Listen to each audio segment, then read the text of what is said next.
ఒక చిన్న అబ్బాయి ఉన్నాడు.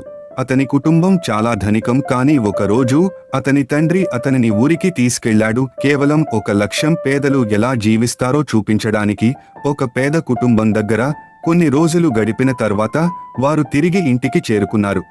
తండ్రి బిడ్డను అడిగాడు, ఈ ప్రయాణం ఎలా అనిపించింది? బిడ్డ ఆనందంగా చెప్పాడా, అది అద్భుతం నాన్నా. పేదలు ఎలా జీవిస్తారో గమనించావా అని తండ్రి ప్రశ్నించాడు. అప్పుడు ఆ చిన్నారి చివరి మాటలు తండ్రిని మౌనంగా చేసేశాయి. నాన్నా, మన దగ్గర ఒక కుక్క ఉంది, కానీ వారికి 4 ఉన్నాయి.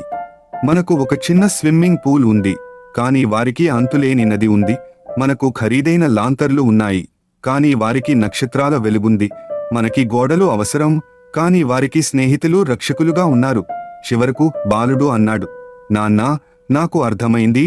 నిజంగా పేదం ఎవరో, ధనవంతులు ఎవరు, నిజమైన సంపద ఏమిటి?